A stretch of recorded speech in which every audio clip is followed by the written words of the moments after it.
bem-vindos ao 8º episódio da terceira temporada do Podfacts. Você chegou aqui agora e ainda não se inscreveu no canal, se inscreva no canal, deixe seu like e deixe um comentário. Hoje a gente tem um convidado muito especial, convidado que é o Orgulho de Volta Redonda. Então eu quero falar e apresentar para vocês Caio Souza. Bem-vindo, Caio. Obrigado, Tom. Obrigado aí, audiência. Vamos bater um papo maneiro aí. É isso aí. Caio Souza, apresentar para vocês, você já conhece. Vamos deixar aí as redes sociais dele para você seguir. Caio Souza, ele é de Volta Redonda, não é isso, Caio? Isso. De Volta Redonda. E ele é atleta olímpico, atleta de ginástica. Então ele vai contar mais sobre a trajetória dele. Campeão pan-americano. Campeão pan-americano, Copa do Mundo, já participei de Jogos Olímpicos, campeonatos mundiais, campeonatos brasileiros e por aí vai. É isso aí. Eu quero saber, Caio, como que surgiu a ginástica na sua vida? Como que você falou assim, cara, eu levo jeito pra isso? Quem te descobriu? Como que foi isso daí? Então, eu comecei na ginástica muito novo, né? A ginástica tem uma peculiaridade muito diferente dos outros esportes, né? A ginástica, geralmente, os atletas começam muito cedo e comigo não foi diferente. Eu tenho um irmão mais velho e minha mãe sempre fez com que queria que os filhos dela fizessem algum tipo de esporte, independente de qual fosse, pelo que o esporte ensina, né? Além de desenvolvimento motor, toda essa parte que o esporte ensina, também tem a parte de disciplina, foco. E como eu falei, meu irmão é mais velho, ele fazia karatê na época. Meu irmão são 3 anos mais velho que eu. Ele fazia karatê na época, ele tinha 6 anos, eu fui pro karatê junto com ele. E conforme foram passando as aulas, né, o professor chegou pra minha mãe e falou: olha, vai ser muito difícil ele continuar principalmente agora, porque eu tinha de 2 para 3 anos ali. Vai ser muito difícil porque não tem com quem ele lutar pra trocar de faixa. Ele vai começar a ver os amiguinhos dele da mesma turma mudando de faixa, ele não, e isso pode frustrar ele. E eu sempre fui muito de ficar me pendurando nas coisas, isso novinho. Eu tenho fotos de 2 anos pendurado de ponta cabeça numa árvore sozinho. Eu subia nos batentes das portas, eu não podia andar com os meus pais de mão dada, que eu ficava rodando pra frente e pra trás. E uma vez passando numa academia aqui em Volta Redonda de ginástica, da Cláudia Delgado, eu soltei da mão da minha mãe, subi na corda, comecei a pular lá na cama elástica. E aí que realmente começou isso, de 2 para 3 anos. Muito novo, né? A ginástica tem como eu disse, a ginástica tem esse diferencial, né? Os atletas, a maioria dos atletas começam muito cedo. Mas com essa idade, assim, de 2 anos? Então, é porque com 2, 3 anos a gente não participa é mais uma escolinha, é mais realmente para desenvolvimento motor, né? Aprender as coisas ali, uma brincadeira, praticamente é uma brincadeira. Mas com 7 anos, a Cláudia falou para minha mãe: olha, ele tem talento pro que tá fazendo aqui, só que eu não tenho estrutura, infelizmente. Se ele continuar aqui, a gente pode perder esse talento. Te aconselho a fazer um teste no Flamengo, no Rio de Janeiro, e vamos ver no que dá. A gente fui com a minha mãe pro Rio, fiquei 1 mês lá fazendo o teste. Passei na peneira lá que teve do Flamengo e fiz a minha família se mudar pro Rio pra começar. E aí sim começa a minha vida de atleta de verdade, porque aí eu começo a treinar 4 dias na semana, 2 horas, aí depois 3, aí aumenta para 4 e começo a competir campeonatos estaduais. Meu primeiro brasileiro eu tinha 9 anos e aí começou aí realmente a minha história. Entendi. E aí seus pais sempre te apoiando, foram para lá para morar com vocês. Qual foi o momento assim que você lembra, que você falou assim, poxa, agora eu sou um atleta, eu vou dar certo, eu vou acontecer? Existe esse momento, teve essa virada de chave? Cara, eu vou te falar que não, porque, né, eu sempre vi a ginástica como... até hoje eu vejo isso, claro que hoje Existe algumas coisas diferentes, mas eu sempre vi e sempre vejo a ginástica como uma diversão. Para mim, estar dentro do ginásio realmente é divertido. Eu gosto de estar dentro do ginásio. Não é uma coisa maçante, tipo, não, de acordar e falar, poxa, eu preciso treinar. Não, eu realmente acordo, eu gosto de estar lá. Eu sou sempre o primeiro a sair, o primeiro a chegar, o último a sair. Isso é meu. Desde pequeno foi assim. Então, essa virada de chave não aconteceu. Assim, pra mim, eu continuo fazendo a diversão que eu tinha com uns 3 anos de ficar me pendurando nas coisas, pulando. Então, é claro que conforme foram passando, né? Com 10 anos eu fui campeão brasileiro. Ali a gente já começa a ver algumas coisas diferentes. Poxa, campeão brasileiro, né? Com 10 anos eu me mudo para São Paulo. Então, alguns momentos vão acontecendo que a gente vê que começa a ficar realmente mais sério, mas eu nunca vi como agora eu sou atleta. Isso foi acontecendo naturalmente. Sempre foi uma diversão e até hoje, né? Até hoje. Legal, muito bacana. E qual foi o momento, assim, hoje você é atleta de qual time, você está na seleção também? Qual foi o momento que você encontrou seu atual treinador hoje, que você está com bastante tempo com ele já, né? Hoje eu faço parte da equipe do Minas Tênis Clube, em Belo Horizonte. O Ricardo, como da minha história, né? Eu comecei com 7 anos lá no Flamengo. Com 10 anos eu me mudei para São Paulo. Né? Infelizmente no Flamengo não estava dando certo a parte masculina. E depois que eu fui campeão brasileiro, algumas equipes de São Paulo me chamaram para treinar. Uma delas foi na ABB de São Paulo, que é ali que eu encontrei o Ricardo. Né? Então, eu já tenho quase algumas décadas com o Ricardo. Nesse meio tempo, a gente se separou, né? Eu treinei com ele dos 10 aos 18. E depois disso eu volto pro Rio. Começo a treinar no Flamengo de novo, continuo treinando no Flamengo. Depois eu vou acaba tendo um acidente lá no Flamengo que acabou pegando fogo em uma parte do ginásio. A gente começa a treinar no Pinheiros, aí eu fui para São Bernardo, e aí eu acho que no meu segundo ou terceiro ano, não me lembro, eu falei com a diretora, a diretora que coordenava lá, eu falei com ela, tava precisando de um técnico, eu falei, chama o Ricardo, mandei mensagem para ele, se podia, né, indicar o nome dele, e ali a gente volta a trabalhar junto em 2016. Legal. E qual que é a importância do Ricardo hoje, assim, para você? O que ele contribuiu para você? E fala também sobre essa questão desse primeiro ciclo olímpico que você participou. Cara, a ginástica a gente cria muito vínculo com o técnico. Eu tô com o Ricardo já tem muitos anos. Ele já me conhece, ele sabe o dia que eu tô cansado, ele sabe o dia que eu tô que ele pode pedir mais de mim. Hoje em dia ele é o cara que me freia, na verdade, né? Porque eu tô sempre querendo mais e pode ter um dia que eu tô cansado e não tá saindo o que eu quero e eu subo lá pra fazer de novo e ele fala, não, calma, já deu, descansa, amanhã a gente faz de novo, a gente tenta. Então ele já sabe realmente como eu funciono, né? Então desde pequenininho ele tá comigo, né? Praticamente a base inteira da ginástica que eu tenho foi ele que fez. Claro que teve um outro técnico atrás, mas o Ricardo basicamente, ele me conhece como eu chego dentro do ginásio, sabe praticamente como vai ser o treino.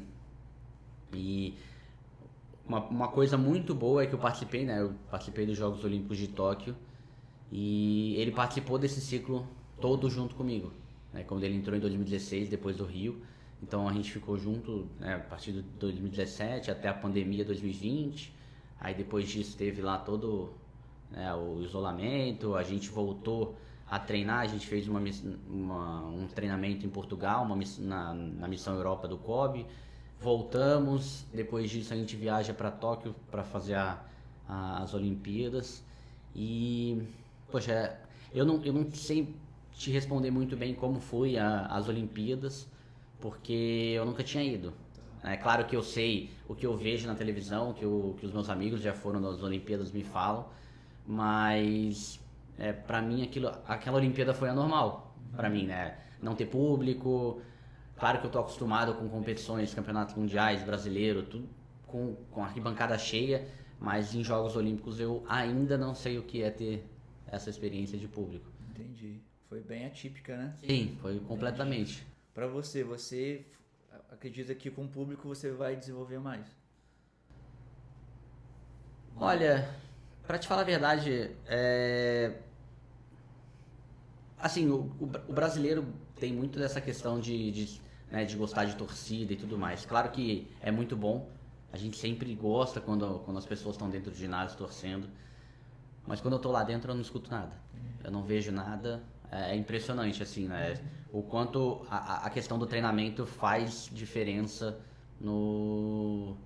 nessa questão, porque realmente qualquer coisinha que aconteça pode te tirar a medalha, né? Te tirar do primeiro lugar para o último. E realmente é isso.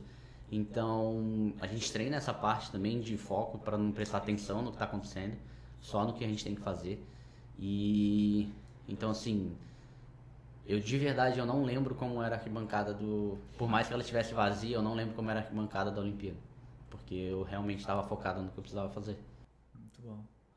E esse próximo ciclo agora é Londres, né? 2026. 28. A gente está em 2026. Qual a sua expectativa para essas Olimpíadas? É muito complicado falar disso, de expectativas. Claro que a minha expectativa é a melhor que tem. Eu quero sair com a minha medalha olímpica, esse é o meu principal objetivo. Mas é complicado, até lá a gente tem grandes passos pela frente, assim. Muita coisa pode acontecer, né? Muita coisa pode acontecer, né? Igual foi em Paris, infelizmente. Então, né, até chegar lá, a gente precisa chegar em 2027 saudável, poder competir, levar a equipe inteira. Essa é o primeiro objetivo da seleção. Chegar no Mundial da China, classificar a equipe para poder levar a equipe inteira. Após isso, a gente tem o período para chegar nas Olimpíadas e chegar lá e competir da melhor forma possível o primeiro dia e classificar para o maior número de finais. E aí, nas finais, vamos embora. Muito bom. Para as pessoas entenderem, né? Eu conversei com a Rose um pouco. O Caio, você foi como reserva, né? Das Olimpíadas de Paris, porque existe um número de atletas classificados pela nação, não é isso? Então, existem algumas formas de classificação na ginástica. Por exemplo, a primeira vez que o Brasil masculino levou uma equipe foi no Rio 2016. No campeonato mundial anterior, o Brasil se classificou. No Rio de 2016 você não estava, né? Não, eu fui reserva também. Em Tóquio, a mesma coisa. Em 2019, no Mundial de Stuttgart, a gente classificou para levar uma equipe completa com 5 atletas. O país precisa classificar no Mundial anterior. Existem algumas outras coisas que os 3 primeiros classificam, né, 2 anos antes da Olimpíada, mas no ano anterior da Olimpíada, as 12 primeiras equipes se classificam, podendo levar 5 atletas. A parte de classificação individual eu não vou saber te responder exatamente, mas aí, né, a equipe que não classifica, né, se fica de 13º para baixo, existem algumas coisas que levam um atleta para conseguir o nominal, né, que foi o caso do Diogo em Paris. Ele classificou para o individual geral para a final e isso deu a vaga para ele para os Jogos Olímpicos de Paris. No Mundial de 2023, o Brasil ficou em 13º, por muito pouco de conseguir. E aí, nesse ciclo tinha uma coisa diferente, que do 13º ao 16º, o país levava um atleta à sua escolha.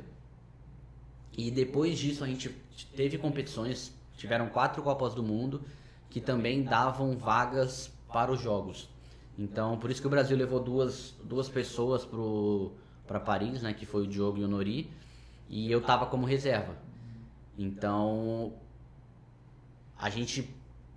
o nosso maior objetivo, da seleção é chegar em 2027, conseguir classificar entre os 12 para poder levar 5 atletas de novo para os Jogos Olímpicos. Entendi. Então, a primeira missão, a Olimpíada começa em 2027, então, para vocês, né? Legal. Qual que é a dica que você dá, assim, conselho, na verdade, que você deixa para uma pessoa que está começando na ginástica ou em outro esporte, assim, também, sobre, realmente, quem está começando agora tem um sonho, seja jogador de futebol, ginasta, que você dá de conselho para essa pessoa que está começando? Uma criança mesmo assim agora. É muito difícil. O esporte né, ser um atleta no país é muito difícil, não é O fácil. Brasil é bem desafiador, né? Ser atleta já é muito desafiador em qualquer parte do mundo.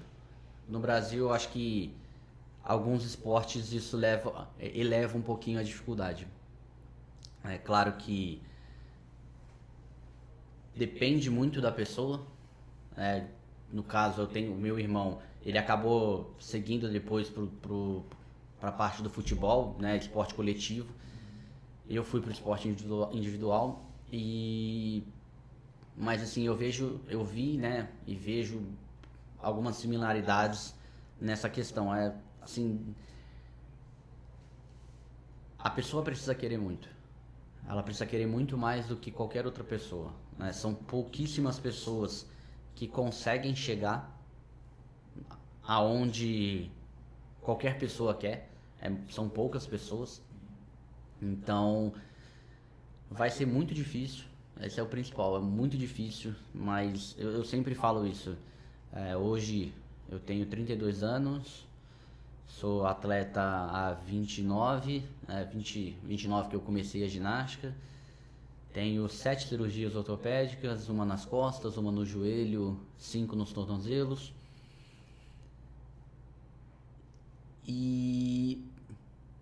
Mas vai valer a pena, vale muito a pena. Eu não me arrependo de nada do que eu fiz, né, de nada do que aconteceu. Claro que se eu pudesse eu tiraria as partes cirúrgicas, mas faz parte, é ócio do ofício. Porém, tem que ter determinação de querer. Eu abdiquei de muita coisa, principalmente na minha infância, por conta do esporte, né, colegas de escola falando, vamos lá pra casa pra gente jogar videogame. Pô, isso aí pra um moleque de 10 anos é maravilhoso. Não posso, eu tenho treino. Eu morei em São Paulo dos 10 aos 18. A excursão que a gente tinha, né, pra conhecer, excursão escolar, era no Hop Hari. Não posso, eu tenho treino. Vai ter festa, não sei, não posso. Eu perdi minha formatura da 8ª série, 9º ano, perdi minha formatura de 3º ano. Então, assim... Renúncias, né? Renúncias. Mas, hoje eu tenho certeza que muitos dos meus colegas de escola me olham na televisão competindo nos Jogos Olímpicos e falam... Naquela época que a gente estudava, ele falava que ia chegar lá. Então, as renúncias foram bem aceitas por mim hoje. Claro que lá atrás foi muito difícil, mas hoje eu vejo que foi uma conquista muito grande. Muito bom, cara. Meu Deus, olha só, quero saber de você o seguinte, nesse novo ciclo agora, você que agora casou, né? Casei. Casou, como que tá sendo aí esse ciclo aí, vocês que ficaram noivos lá em Paris também, né? Acompanhei tudo aí, como que foi essa expectativa, como você conheceu a sua esposa, conta um pouquinho mais. Então, ela fazia parte da CBG, né? Ela fazia parte da ginástica rítmica. Então a gente se encontrava esporadicamente em competições, mas assim, eu indo embora, ela chegando. Né? Acho que a primeira vez que eu vi ela foi nos Jogos Pan-Americanos, que ela na verdade me viu competindo. Porque aí depois disso eu já voltei e ela foi competir. Alguns encontros em eventos de CBG, mas eu comecei a ter mais contato com ela quando a gente teve a Missão Europa, que a gente teve da pandemia, porque a gente ficou enclausurado dentro de um hotel, a gente só ficava dentro do hotel e no ginásio. A gente foi pra lá exatamente pra isso, pra treinar, por conta das Olimpíadas que tava chegando, e enfim. E aí que a gente começa a ter mais contato e tudo mais. Aí depois eu vou para Florianópolis, conheço, né, a família dela, a gente começa a namorar, aí ela treinando na seleção em Aracaju, eu em Belo Horizonte, aí viaja para lá, viaja para cá, e aí fica nisso. E aí Foi ano passado? Você parou? Saí da seleção em 2023 e parei esse ano. Isso, ela saiu da seleção em 2023, aí ela volta para Florianópolis, continuou treinando lá, e aí em 2024, no final de 2024, ela para a ginástica, e com isso a gente já começa, né, durante o ano, em 2024 eu tava lá em Paris, eu tinha, né, meus pais também foram, ela foi para poder assistir e tudo mais, a gente acabou noivando lá, a gente já tava conversando e tudo mais, que ela ia parar, e a gente foi morar junto em Belo Horizonte e a gente casou agora no final do ano. Legal. Deixar o Instagram dela também pra seguir ela lá. Qual que é o Instagram dela? Beatriz Linhares Atleta. Legal. Inclusive vocês fizeram algum evento aqui na região, não foi?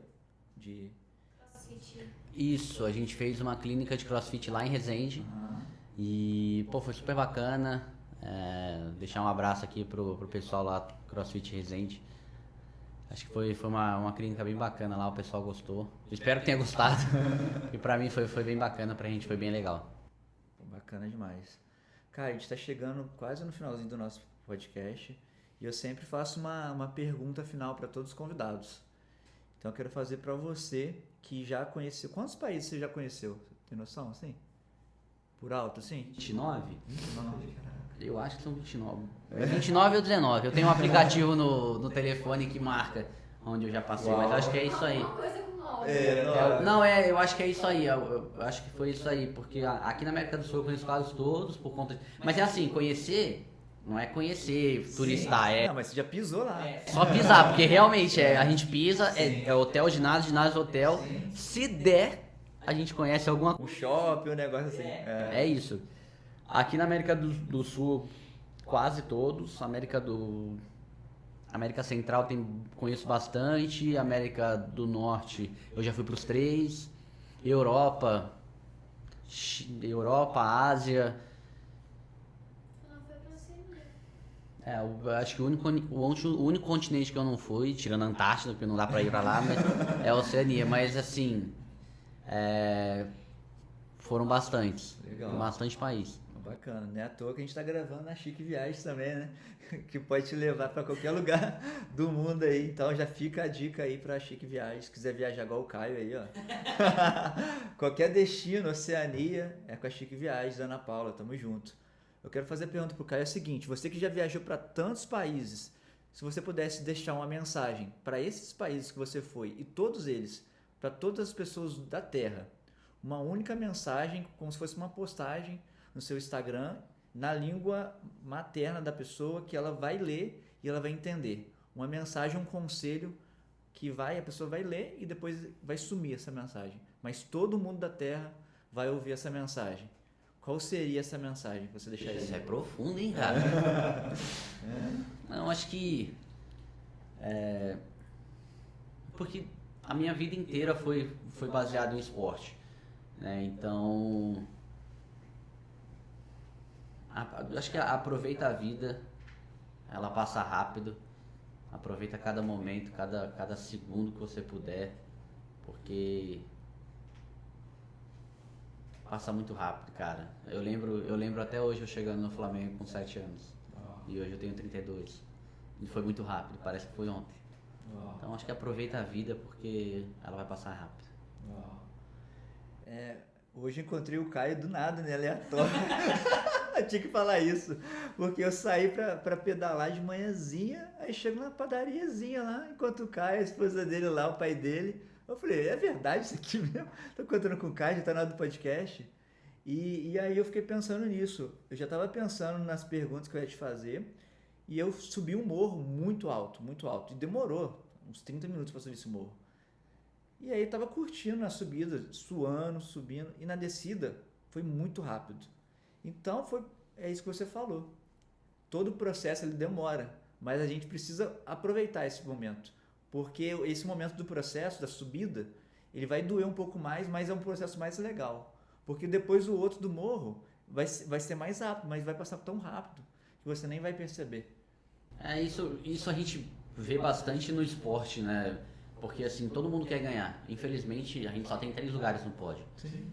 E eu escuto muito podcast, né, principalmente de pessoas, de atletas, ex-atletas, eles falam exatamente isso. Aproveita o processo, sabe? Porque todo mundo quer ganhar.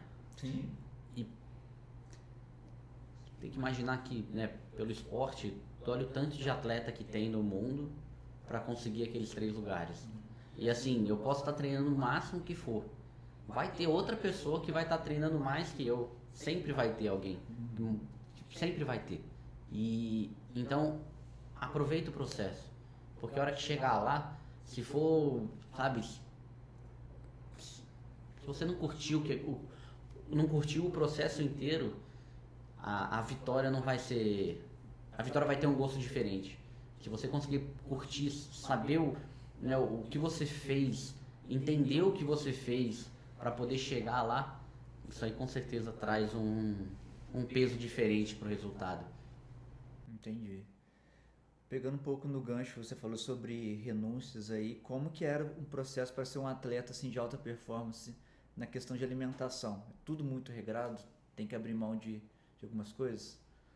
Então, a gente, né, eu nunca tive problema com peso, ainda bem, né, eu tenho amigos que têm, né, dificuldades com isso, e só que eu também sempre fui muito correto com a alimentação. Eu nunca fiz essas dietas restritivas, sabe? Eu nunca me privei de nada.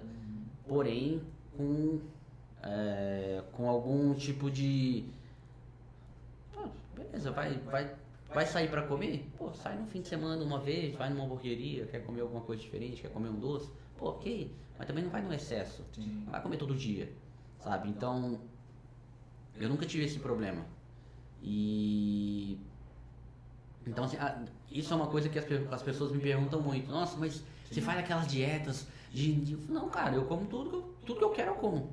Claro que pensando no que eu preciso comer, porque, né, a ginástica principalmente, né, pensando nisso, eu carrego o peso do meu corpo. Se eu tiver leve, vai ser melhor. Se eu tiver muito pesado, eu vou acabar estressando alguma parte do meu corpo. E é claro que a gente precisa existir um equilíbrio. Também não adianta eu ficar magro demais e não aguentar me pendurar. Então, nessa questão da dieta, né, a gente tem, né, principalmente lá no Minas, a gente tem toda a estrutura que um atleta precisa, né? A gente tem nutricionista, fisioterapeuta, médicos, psicólogo, alimentação, tudo que um atleta precisa além do ginásio, né, além do esporte ali, a gente tem ali no Minas. Então, e facilita muito. Quando eu comecei no Flamengo, eu tive que procurar um nutricionista fora. Eu comecei a passar com nutricionista com 8 anos. E eu lembro disso perfeitamente. Eu lembro que quando eu fui na nutricionista, eu comia maionese. Então, só um exemplo aqui do que acontecia. Eu comia maionese. E a nutricionista falou assim: será que a gente não pode trocar essa maionese por um requeijão? Eu nunca mais comi maionese. Claro que tem uma vez ou outra, mas assim, tirei maionese da minha vida por conta disso, por conta da minha vida de atleta. Então, e facilita quando você tem tudo próximo, né? Eu tive que procurar nutricionista fora, né, lá no Flamengo, quando eu era mais novo. Quando eu comecei a ter a parte psicológica, também foi fora. Então, esses extras fazem parte da vida do atleta. A gente foi entendendo, né, conforme a gente, que eu digo, o esporte, né, a gente foi entendendo que não é só treino, não é só treino. A gente descobriu que tem treino, tem a parte nutricional, tem a parte mental, tem a parte de recuperação, tem a parte do sono, e isso fez toda a diferença. Isso fez toda a diferença. Infelizmente eu tive isso, né, quando eu fui ficando mais velho. Se eu pudesse ter tido isso lá com meus 12, 13 anos, talvez eu... Claro que, né, quando a gente é mais novo, a gente não entende as coisas. Talvez eu fosse um pouquinho mais rebelde, mas poderia ter feito uma diferença maior. Sim. Então, Caio, muito obrigado por ter participado. Foi um prazer imenso aqui, tá? Obrigado mesmo. Agradecer a todo mundo que está assistindo aqui. Por favor, deixa o like, segue o Caio lá, acompanhe toda essa trajetória. A gente tem certeza que ele vai estar nesse ciclo olímpico aí e vai trazer a tão sonhada medalha olímpica pra gente, hein? Creio mesmo no nome de Jesus. E eu quero agora agradecer os nossos patrocinadores. A gente já falou aqui da Chique Viagens, que é esse escritório aqui, esse podcast maravilhoso que você quiser viajar para qualquer lugar do mundo, assim como o Caio, 29 países, é só vir aqui na Chique Viagens que ela vai montar um plano para você e você vai viajar, realizar o seu sonho de viajar. Quero agradecer também a Level Up, você que quer viajar também precisa ter o inglês. Hoje o inglês é importante para viajar, no mercado de trabalho, em tudo que você precisar. Vai jogar um videogame, precisa do inglês também. Então a Level Up é uma plataforma online, uma escola onde você aprende em 18 meses. Segue lá, @levelup. Também agradecer a Di Blasi Pizzaria, que é a nossa patrocinadora, onde existe uma franquia, né, da Di Blasi, e essa franquia está em Volta Redonda. Então se você quer uma promoção de pizza todos os dias, baixe o aplicativo da Di Blasi e todo dia lá tem uma promoção. Tá? Agradecer também a Top Celular, pelos microfones da Tomate, pelos tripés, pela toda a estrutura nossa aqui. E também a Eco Brasil, que é a nossa patrocinadora de moto e scooter elétrica, que está presente aqui na 33, em Volta Redonda, lá em Barra Mansa e em Resende também. E é isso, se você quiser ser um patrocinador, um apoiador... desculpa, eu quero agradecer um apoiador nosso aqui, que é o Lava Agora. Lava Agora, que é o patrocinador do Tom, porque o Caio, a gente está com uma parceria há 6 meses, 7 meses, então eu lavo essa roupa aqui, ó, lá na lavadora do Caio. Inclusive, Caio, fala pro pessoal de Volta Redonda que quiser lavar roupa, praticidade, para de ficar perdendo tempo aí. Exatamente, gente, ó, lavar roupa, lavar e secar em 1h15, lava agora no shopping, lá no Aterrado. Dexter, né? Dexter, exatamente, vai lá. Top, ó, cheirinho. Tá cheirosinho aqui, ó. É isso aí, patrocinadora Lava Agora também. E é isso, gente. Tamo junto e até o próximo episódio. Valeu!